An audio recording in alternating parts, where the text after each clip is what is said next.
Bonjour et bienvenue à ce programme 5 minutes avec Jésus. Nous sommes dans l'évangile de Jean au chapitre 10.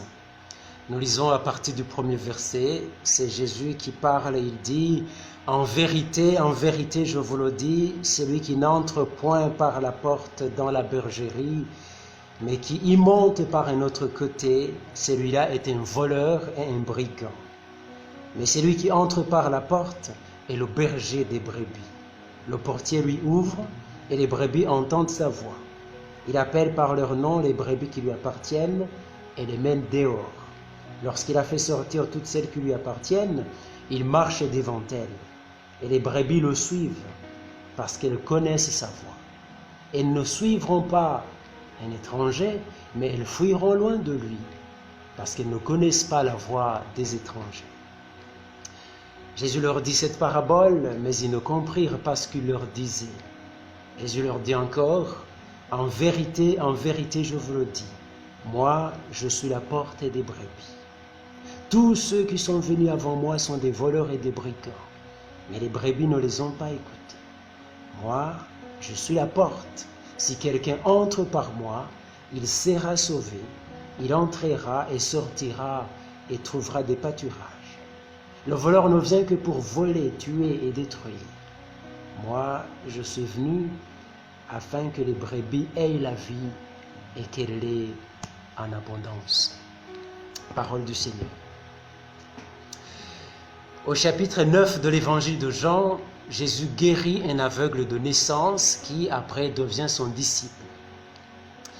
Les pharisiens qui prétendent être des conducteurs du peuple s'opposent à Jésus et veulent détourner de lui l'aveugle guéri. Ils cherchent à obliger l'aveugle guéri à renier son Seigneur. Ils veulent fermer le royaume à cet homme, sauf qu'ils ne le peuvent pas. Le discours du chapitre 10 est adressé à ces pharisiens aveugles. Jésus y affirme successivement qu'il est lui-même la porte des brebis et le bon berger. Nous nous intéresserons à cette première image. Jésus se présente comme la porte des brebis. La porte est le symbole de sécurité, de protection, de séparation. Séparation entre l'intérieur et l'extérieur. Sécurité et protection parce qu'une habitation sans porte comporte de multiples risques, exposant à des dangers permanents. Il est intéressant de voir Jésus s'identifier ainsi à la porte. Dans un enclos, le berger fait fonction de porte. Il fait entrer les brebis et il les protège.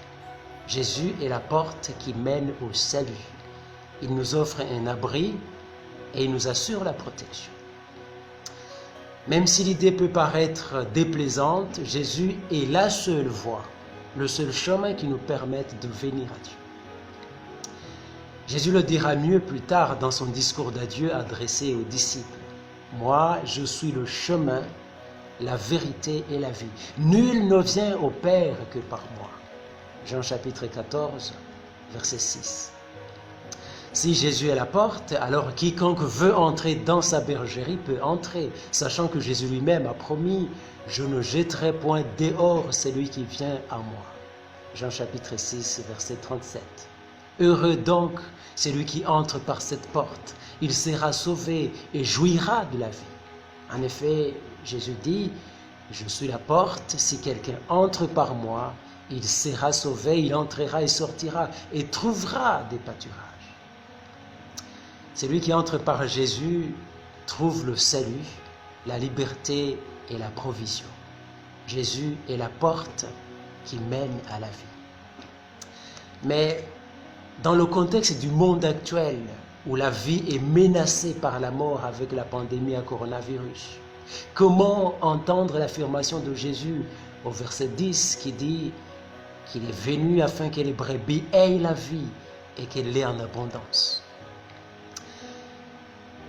Plus loin toujours au chapitre 10, verset 28, Jésus dit « Je leur donne la vie éternelle et ils ne périront jamais et personne ne les arrachera de ma main. » La vie que Jésus donne est une vie réconciliée avec Dieu.